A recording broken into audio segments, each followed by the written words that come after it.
Hunter Wade at the Absolute Launch podcast. I'm here with my guest. Miguel Moore, Coach Miguel Moore. The so Miguel, just starting off, you do a lot of basketball training. You mentioned you don't have like I guess too many high profile clients right now, but who you're working with and what's I guess your kind of average day as a trainer look like? So I guess you could say if you were to call like my high quality uh clients, I have a Cameron Hunter who actually attends UCA Central Arkansas. He's won Freshman of the Year over there. Um, Projected to be a hopefully a NBA player here soon. Other than that, I work with other, pros who are trying to get overseas. I worked with Tyler Scaife, who's known all over Central Arkansas. She was a high quality basketball player. She just got back from Russia. I've worked with Sergio Berkeley. He's played in about 9 different countries, and I have a bunch of high school other athletes. But one of the ones that I've actually had the pleasure of working with as of recently is Honor Boateng. He's actually the number one player here in the state of Arkansas, and I had the pleasure of working with him a little bit. Other than that, I have another little cousin who is Kamari Embiid. He's in the 10th grade, but be on the lookout for him, man. He's definitely going to be a high major D1 basketball player for sure. So how do you kind of decide that I guess you want to, be a basketball trainer? Because that's not, the most, I guess not the most not most people don't have basketball trainer as a job they do. So I guess how did you decide you wanted to do it? Man, I'll be honest. It takes a passion about it. If I had to be honest, man, like it's like you said, it's not something that people just want to do and whatnot. It's definitely something you have to be passionate about. And then you got a lot of people who play, but that doesn't mean they can coach or train. Yeah. So like there's a level of obsession that comes with playing basketball. Well, it's the same thing as a trainer. So um, a day in the life of kind of like me being a trainer, naturally, most mornings we wake up at about 5 a.m. Well, we get to the gym at about 5. We grind till about 7. And then while my players are in school, any of my pro players who are just chilling during the day, we usually link up, lift weights, get another session in. But when all of my high school kids get out of school, we're right back at it in the evening.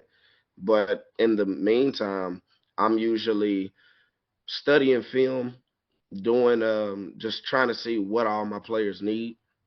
Some players need different things. So if a player is really kind of like struggling with reads and angles, I'll do like a player comparison, and that way when we go through drills, I want to make sure that it makes sense. Then when I understand what I want to do with them, I try to work on how can I skill stack it. So skill stacking mean like how do I lay a foundation to get their body or to get their mind to process this particular thing to get better, and then how can I put that into a workout to where in this one workout they might not do it perfect, but they understand the concept. You know what I mean? Yeah. So that's usually my approach, but it does take that much obsession, daily film study, making sure like you understand your players, being able to meet them where they are, but you have to be emotionally invested. So Yeah. that's really the biggest key, man. Then as a, also, basketball trainer, you have your own business. Do you want to, shout that out or talk about it? Man, definitely. So the name of my brand is called Chozen Culture. Chozen Culture, man, it's a representation of me, but our motto is it's our brand, but it's your message. So being a basketball trainer, I get a lot of athletes who struggle with mindset. They struggle to believe in themselves, real hard on themselves, which I think is really just kind of like a generation thing today. And so I try to be a person to them that I didn't really have. Like I didn't have a trainer. You know what I mean? I was another kid, just like everybody else, watching YouTube videos and go outside and try to mimic everything I saw. But it's everything about like just the message in general. So, showing a kid that they're chosen and that they can. We have different things on our merch, grind with purpose, overcome, driven by any means necessary, things like that. So, and actually, I'm wearing one of my hoodies now where it says grind greater than fear, because sometimes the grind can really be kind of fearful. Like you can really approaching a professional career or the desire to want to play college or be a pro, the work that comes behind that can be scary. The dealing with outside people, it's bigger than the state you're in.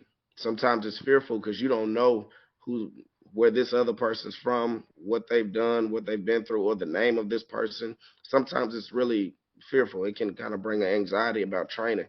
And so I try to instill in all of my players, like, man, hey, it's just work. Like, you're gonna miss a shot doesn't change the fact that you're chosen. You're gonna have a bad game doesn't mean that you're not chosen. So, like, I'm really more so trying to look into it with younger people to get them to understand their purpose. But I say it's a brand for any and everybody, honestly. As a trainer, I guess we kind of talked about what your average day might look like, especially with, high school or high school kids. But what do you when you have people that go pro or people that are I guess gone from you for long periods of time? Do you keep in contact, and is there any type of like I guess routine you try to make sure they can stay on?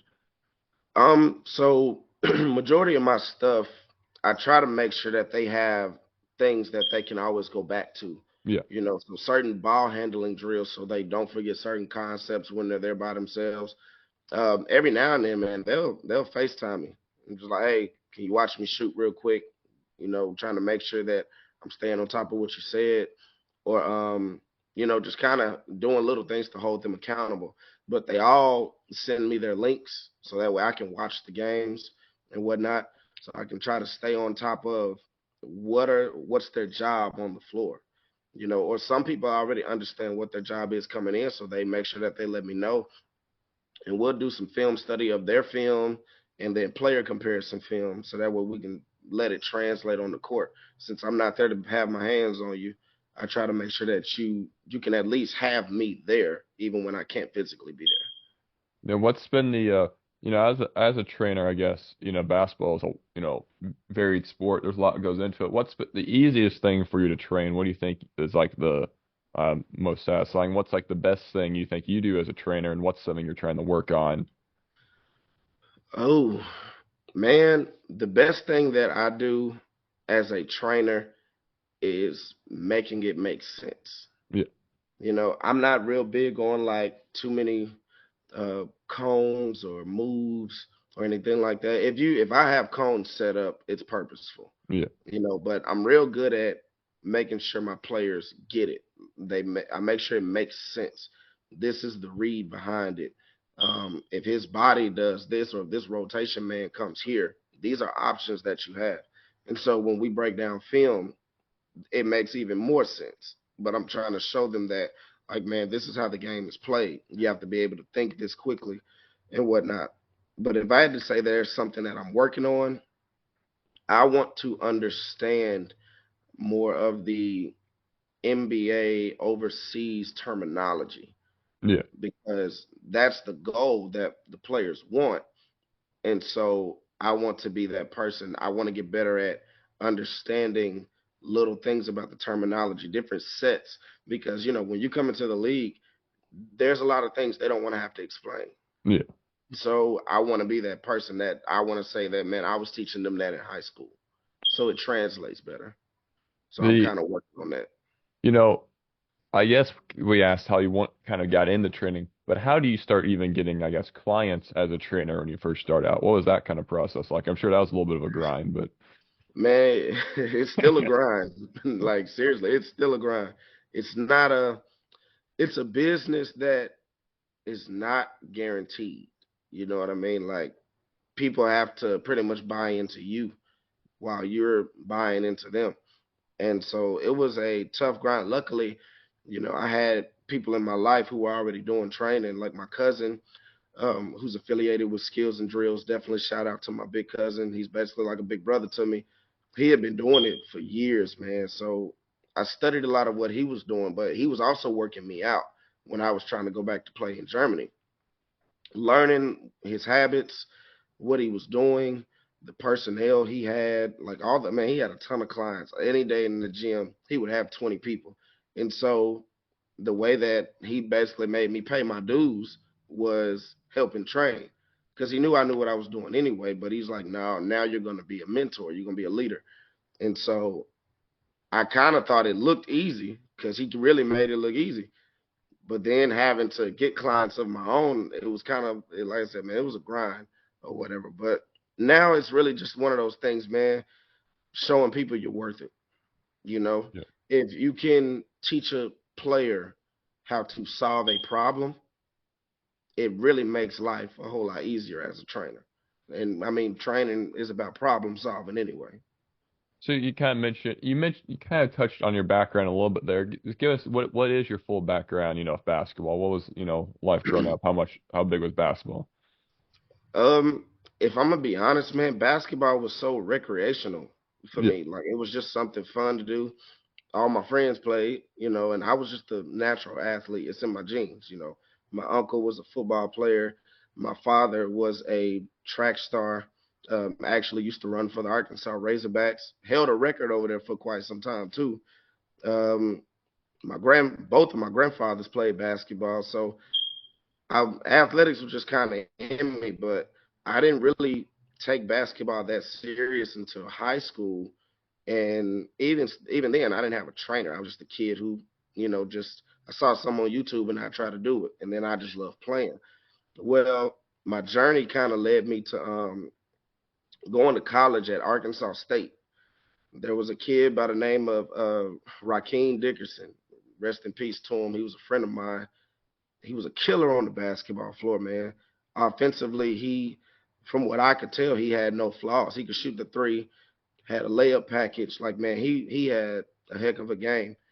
And I was a freak athlete, and we basically just kind of, he would just give me free game on how they played in college, and I would work on it. Unfortunately, I ended up breaking my wrist in four places, and ended Oof. up leaving campus and whatnot. And that next summer, bouncing back, man, I was outside every day just trying to get back, just so I could be able to play and keep up. And there was a guy who came up to me. He said, "Man, one day, as long as you keep working hard, somebody will pay you to play this game." That's when I kind of took it a little more serious to see what's really out here in the basketball world. Unfortunately, never played college basketball, but I had somebody invest in me. They sent me to Spain to a basketball camp. After sending me to the camp, I did pretty well. Got some offers out of the camp and whatnot. And the only thing that really brought me back from Spain, from playing for a little bit, was my grandfather. So he got a little sick, and he's basically like the man that raised me. So I came back for him. But that's another reason why Chosen is such a it means so much to me, because I didn't really take the traditional route or anything like that, but I have a jersey to prove that I made it overseas. I have a jersey with my name on it proving that I attained the goal, and I didn't do it the traditional way. So that's pretty much my background now. I'm steady into training, man. Talking about that a little bit. How was overseas? What was the experience like? 'Cause you're from Arkansas, right? Yep, from You Little know Rock, what? Arkansas. And so I've been to Arkansas. The Arkansas to Spain difference must have been a little interesting. Man, it's a drastic difference. Like Little Rock alone is just different. Yeah, It's not too much to do here. It's literally, like going from here to Dallas is a drastic difference. yeah, Going from here to Vegas is a drastic difference. Going to a whole nother country is, man, it's insane. Like, man, funny story. Literally, so when I got out there, I flew into Barcelona and I had to go to Girona, which was about 30, 45 minutes away. I wasn't gonna pay for a taxi because that was gonna burn all of my pockets. Man, so I had to end up taking the train. Well, the train I just so happened to took, literally, I ended up in France.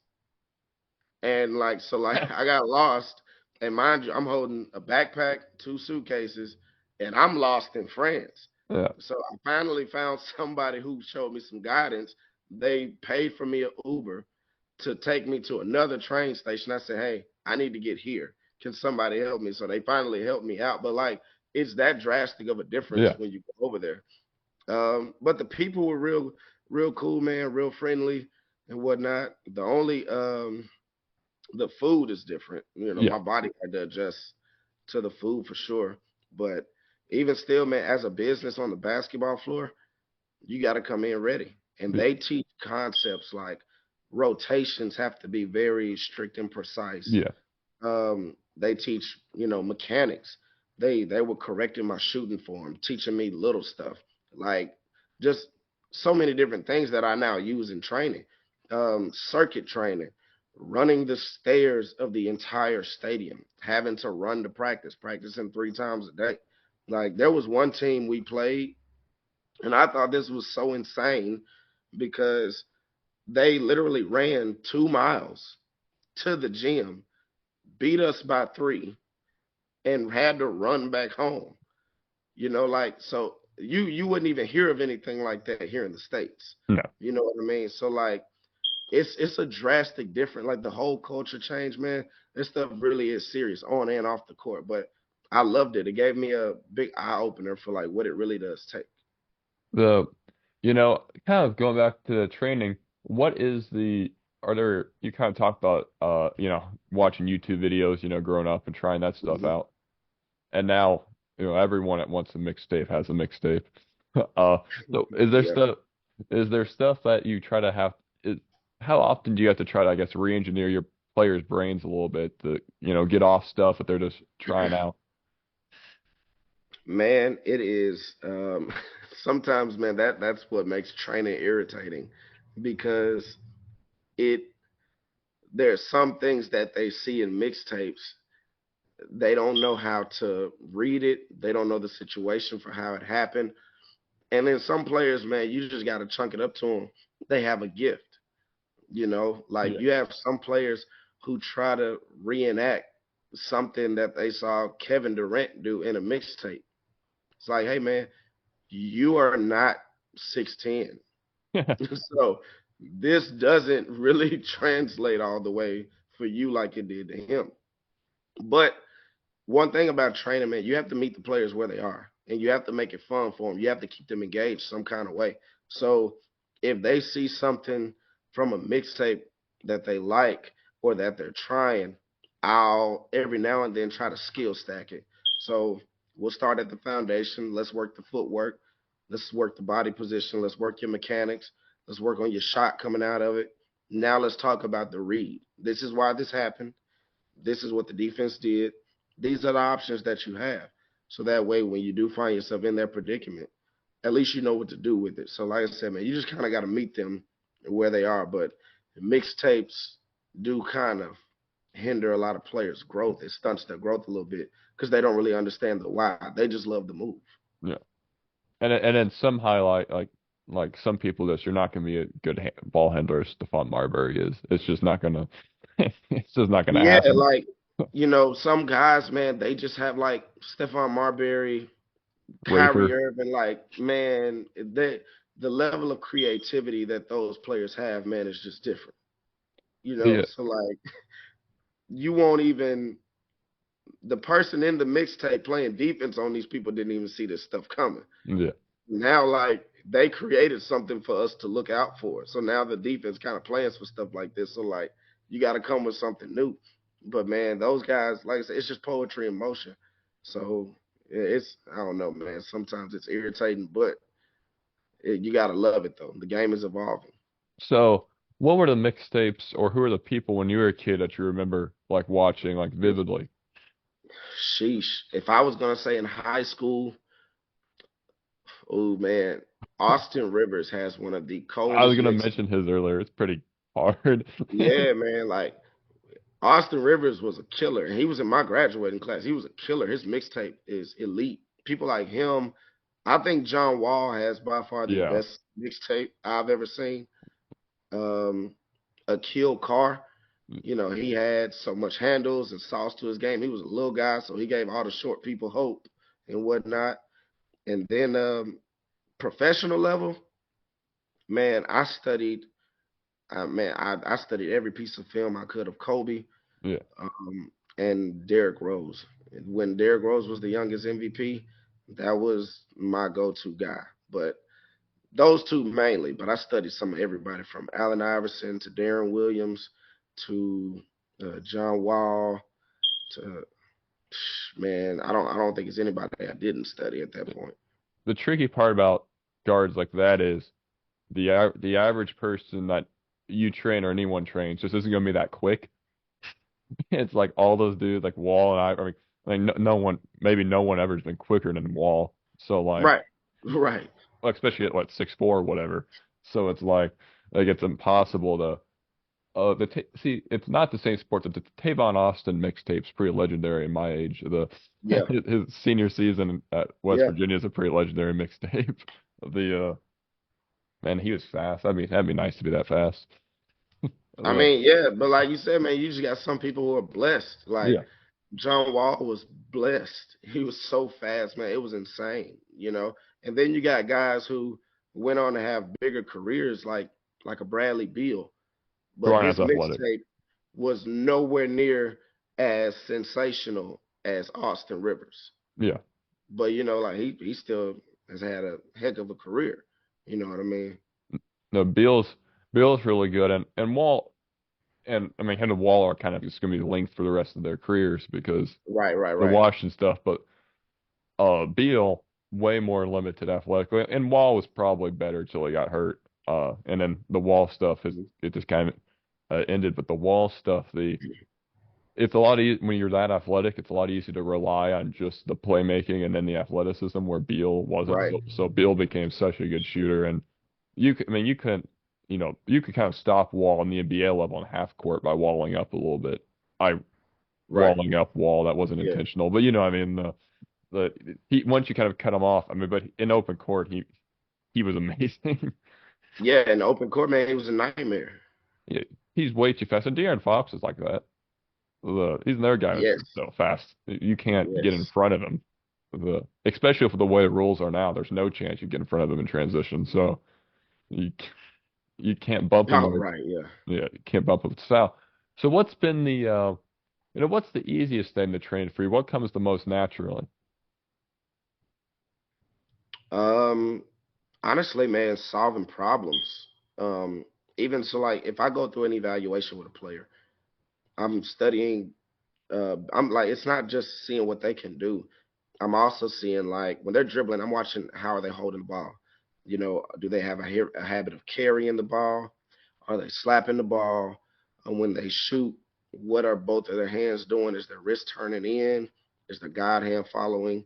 And so when they're missing certain shots or not getting through the drill like I need them to, I start diagnosing what the real problem is. And I'll say, hey, okay, let's start here. Let's try this. Like I have a knack for I'm blessed to say that I have a knack for just looking at the problem and solving it right there. And it's from there it's just like building on that habit. So it kind of gives me an idea on, what's next and where we're going from there. Uh, so what's been the biggest, like you get kids all of all ages. Sometimes they're men. How hard is it to kind of rewire their brains sometimes on just stuff they're doing? Sometimes people go through their entire life, they just have a messed up shooting form. They just have a Sean Marion shooting form and it's worked for Yeah, them to this point. But how hard is it to kind of rewire their brain and rewire movement? man, it can be hard, but that's because they've been doing it for so long. But the ones who really want to fix it's not really that hard. Like Sergio Berkeley, the one I told you about, who Yeah. played in about 9 different countries. He has this cock back catapult kind of shot. Oh, like Kevin Martin. Now, dude, like, but it's he's a scoring machine. You know what I mean? So like he has a knack for scoring, shooting included. But it limited his range. So like the game is predicated on being able to shoot the Yeah. three consistently, even deeper now. So that was one of the things when I was testing his range, it was difficult. So I had to, and mind you, he didn't really bend his knees much. He Yeah. shot real top heavy. So I had to teach him about, hey, use your hips when you jump, give yourself a little more leverage. But my approach with him was I took a 10-pound heavy ball and I made him form shoot with it Yeah. because now you can't bring that all the way back here and expect to make a 10-pound heavy ball in a basket. Yeah. So we did that for warm up, like probably for about 2 weeks straight. His shot is not way back here anymore. It's a little more like here. So I met him where he was, didn't change his form or nothing. I just tweaked a few things to teach him about what it took to increase his range or be a little more consistent. And now, man, he's a sniper. I think probably in one of our workouts, he hit about 10 corner threes in a row. So So what? How hard is it to train on people 1v1 for a 5v5 game? Or I guess mm, what do you do to try to, I guess, kind of keep in we mind that it's a 5v5? I try to be very mindful of, especially my pro players, making them understand what a defense is supposed to do. Based on like how the floor is set up. Like if they're coming from the wing, you probably got a rotation man here. You got your dig person here. You knowing where your personnel would be, knowing where your first two passes should be at. So like every now and then I'll try to, which I guard them a lot to make sure that they understand the 1v1 part, but I make them keep their head on a swivel. Just being mindful of, hey, rotation man comes here. Or sometimes I don't like to really use too many props, but if I Yeah. have to, it's really just to have a lot of chaos and dysfunction so that way they can attack angles the way that I need them to. This So is re that this is the really last prepared question I have. You know, Coach, Stepter, and Coach Stepter's, the one at, yep, kind of yeah. got us linked up. How's it working with him and some things, and how do you know him? So Coach Stepter, man, he we met a long time ago when I was still trying to play. And he's from Memphis, but he came to Little Rock Yeah. often, working players out and stuff. And I reached out to him, and he was going to be in Conway, but I couldn't make it. So, but we kept in touch. I would ask him for advice and all that stuff every now and then. Here last year, we actually had the opportunity to coach together for the Little Rock Lightning. It's a semi-pro basketball team. So he's more of an X's and O's guy. Yeah. That's his style of coaching. I've never done that kind of coaching before. I've always been a trainer, Yeah. but I know enough about the game to teach players how to fill in a gap. Hey, don't forget to do this. If you see this, go here. I'm a great assistant. You know what I mean? So I was able to really complement what he brought to the table. But he and I have had the opportunity to, share a coaching situation together. Just me learning from him. And then even in training, we've picked up a few things from each other. Yeah. So he's a really good dude, man. He's helped me out in a few different ways, just understanding basketball at a new level. What was it like for you to, not really take basketball, I guess, seriously a lot your early life, and then somehow, end up being a recreational or not recreational, semi-pro, assistant coach? It's kind of hilarious when you think about it. Yeah. Like, I'm a guy who didn't take this serious and look where I ended up. But Yeah. I think it's more of a testament that once you make the decision on who you want to be, it's all about the work being done. And I think sometimes, man, God just maps out your path a little different. So now I take it very, very serious. I'm very passionate about what I do from all aspects of coaching and training and whatnot. But looking back on it, it does kind of make me laugh a little bit because I never really thought that I would be at that level.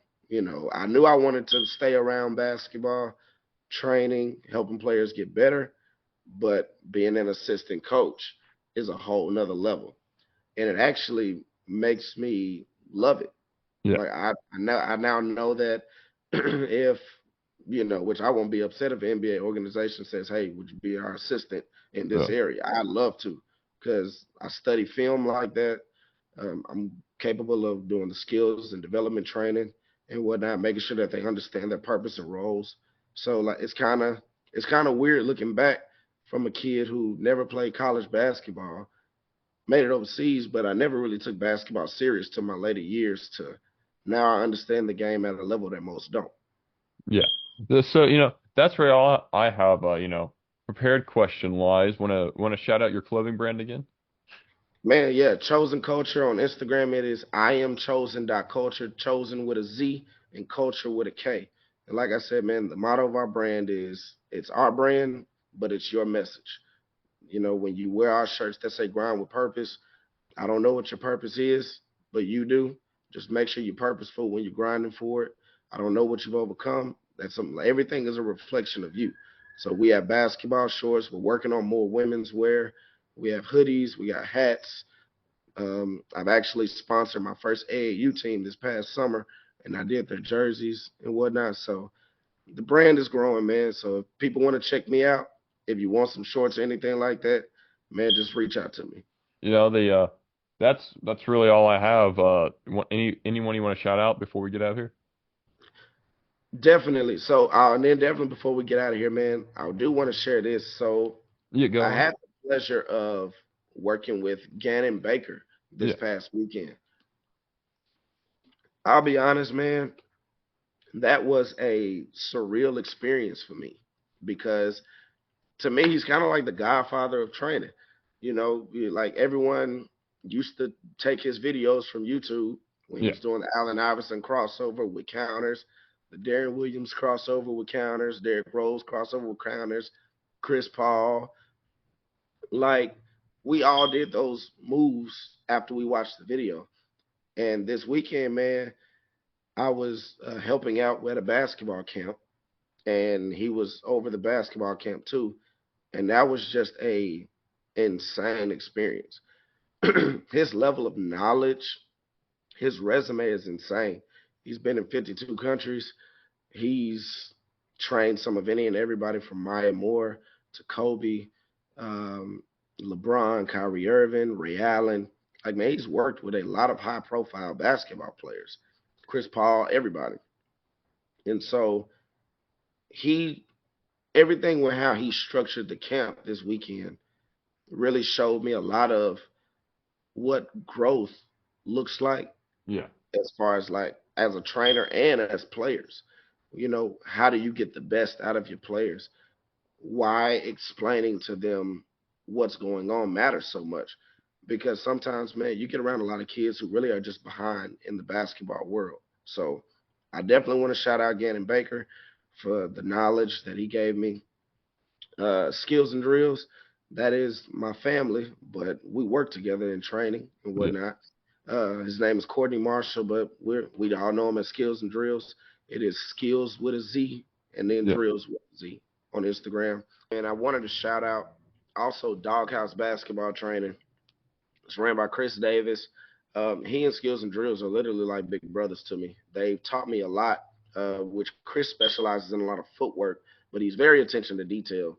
And his level of attention to detail really opened my eyes to how to solve problems with players. But we all have our different approaches. And man, being around those two, it really brings out the best in me as a trainer. They've helped me out from playing on the floor to being a trainer. So I want to definitely shout out Doghouse, Skills and Drills, Gannon Baker. And then definitely last but not least, man, I have to shout out my family, my wife and my kids. I'm a father first, and none of it is possible, without my wife and kids. They're a big reason as to my why. My oldest son, Jalen, he's 9, and he's been playing since he was 3 or whatever. So I got a 9-year-old named Jalen, my 4-year-old baby girl Journey, and then my 2-year-old baby boy Makai, and then my wife, who's also pregnant with my last baby, our fourth baby, little Mikhail. So I definitely have to shout out my family, man, because without them, none of this is possible. But yes. other than that, man, I'm grateful for you giving me a call, allowing me to come on your platform and whatnot, man. And um, just keep doing what you're doing. I said, when this won't be the last time between Yeah, you and I yeah. linking up, man, for sure. I've been Hunter Way at the Athletes Lounge podcast, and thanks for coming on. Hey guys, this is Hunter Way at the Athletes Lounge podcast. Please like, share, and subscribe where you can. Thanks.